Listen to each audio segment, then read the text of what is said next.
Saya nak baca buku ni lah. Semalam dah tak baca, 2 hari dah tak baca. Dosa-dosa yang dianggap biasa. Siapa yang ada buku boleh buka muka surat 87. Muka surat 87 ha. Dosa yang ke-30.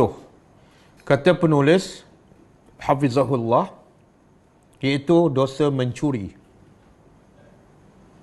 Allah berfirman, kadang-kadang kita rasa aku tak buat, tapi anak kita buat kan. Kadang-kadang anak kita curi duit mak bapak, kadang-kadang curi duit kawan-kawan. Okey, firman Allah Ta'ala, auzubillahi minasyaitonirrajim, was-sariqu was-sariqatu faqta'u aydiyahuma jazaa'an bima kasaba nakalan minallah wallahu azizun hakim. Maksud dia, laki-laki yang mencuri dan perempuan yang mencuri. Perempuan pun ada, Allah sebut berasingan. Menunjukkan apa? Perempuan pun mencuri. Kan? Banyak yang kena tangkap. Perempuan mencuri di mana? Dalam masjid. Kan? Ada. Potonglah. Allah kata, balasan kepada pencuri sama ada lelaki atau perempuan sama aja. Iaitu, potonglah tangan keduanya sebagai pembalasan bagi apa yang mereka kerjakan dan sebagai siksaan daripada Allah. Dan Allah Maha Perkasa lagi Maha Bijaksana. Ada orang persoalkan, Allah cipta tangan, lepas tu bila mencuri Allah suruh potong. Baik tak payah cipta je? Macam mana nak jawab? Kan membazir tu.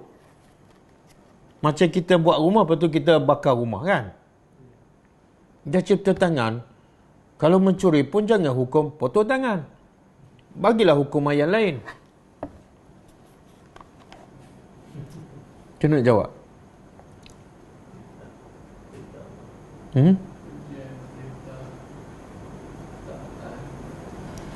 Dia sebenar tujuan hukum tu untuk apa? Apa tujuan hukuman potong tangan tu? Supaya dia tak akan mencuri dan orang lain bila tengok pun tak akan mencuri. Kalau potong benda lain kan, potong gaji ke, tapi tangan ada lagi, dia mencuri tak? Macam mana nak berhentikan dia mencuri? Potong benda yang boleh menjadikan dia mencuri, iaitu tangan. Bila tak ada tangan, nak curi macam mana? Satu. Yang kedua, dia akan malu. Kan? Bila orang tengok tangan kuda mencuri, dia akan malu. Dia tak akan mencuri kali kedua. Dan juga jawapan yang ketiga, bila kencing manis, ingat potong apa? Takkan nak potong gaji dia, potong kaki lah. Okey, di antara kejahatan pencurian yang paling besar adalah mencuri barang-barang milik jemaah haji.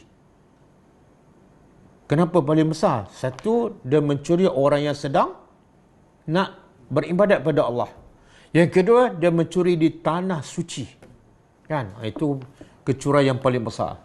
Dan mereka sedang yang melakukan haji ataupun umrah di Baitullah di Mekah. Pencuri semacam itu tidak lagi memperhitungkan ketentuan Allah bahawa ia sedang berada di bumi yang paling mulia di sekeliling Kaabah. Dalam kisah tentang salat khusuf, Rasulullah SAW bersabda, "Laqad ji'a bin nar wa zalika hina ra'aitumuni ta'akhartu makhafata an yusibani min lafhiha wa hatta ra'aitu fiha sahibal mihjan yajurru kusbahu fin nar kana yasriku al-hajja bimihjanihi fa in futina lahu qal innama ta'allaqa bimihjani wa in ghafila anhu zahaba bihi." Maksud dia, dan sungguh telah diperlihatkan api neraka. Nabi kata satu masa Nabi tengah berada bersama sahabat, Nabi kata aku telah diperlihatkan api neraka, iaitu saat kalian melihat aku sedang undur ke belakang. Sebab apa? Sebab masa tu aku tengok api dan aku nak mengelak daripada terbakar, aku pun undur ke belakang. Takut dijilat oleh api. Dan sehingga aku melihat di dalamnya, dalam api itu ada apa? Ada pemilik mihjan. Mihjan ni tongkat. Tongkat yang kepala dia ada, apa dia panggil tu? Pemegang tu. Yang macam pengait tu. Ulu tongkat. Itu makna mihjan. Dan sehingga aku melihat dalamnya, dalam neraka itu, dalam api itu ada pemilik mihjan, iaitu tongkat yang kepalanya berkeluk. Ini bahasa Indon. Kemudian menyeret ususnya dalam neraka. Aku melihat yang pemilik tongkat ini menyeret apa? Isi perutnya terkeluar dan terbakar, dia pun heret dalam neraka. Dahulunya, apa perbuatan dia masa kat dunia? Dahulunya, ia mencuri barang milik jemaah haji. Apa kaitan dengan tongkat ni? Jika ketahuan ia berkelah ataupun ia berhelah, barang itu terpaut di mihjanku. Tapi jika orang itu lengah daripada barangnya, maka si pencuri membawanya pergi. Maksud apa ni? Dia tongkat, jemaah haji kan, kadang-kadang duduk tepi tempat melontar, tongkat dia macam ada penyangkut kan. Dia berjalan, dia sangkut barang orang. Bila orang nampak, dia kata apa? Oh, sorry, sebab tersangkut. Bila orang tak perasan, dia jalan terus. Boleh faham? Jadi tongkat tu diguna untuk apa? Untuk mencuri. Jadi balasan di akhirat besok, dia akan dibakar dalam api sehingga isi perutnya terkeluar dan dia berjalan sekeliling isi perutnya yang terbakar.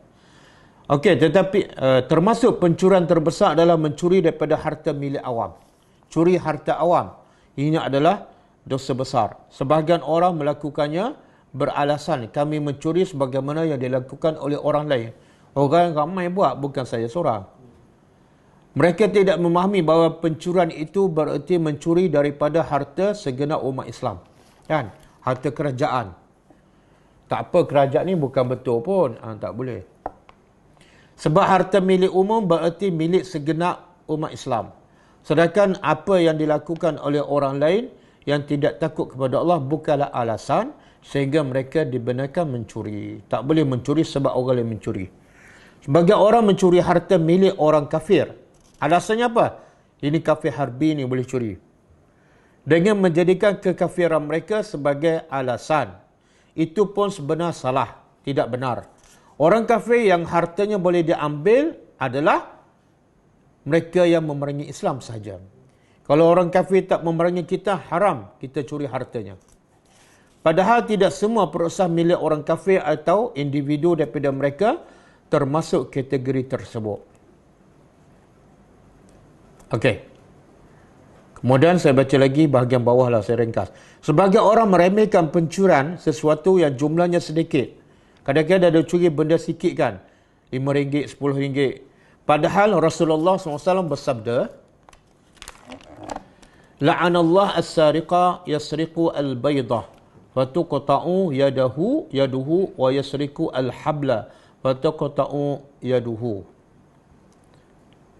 Hadis sahih riwayat Imam Ahmad. Maksud dia, Allah melaknat pencuri yang mencuri sebutir telur.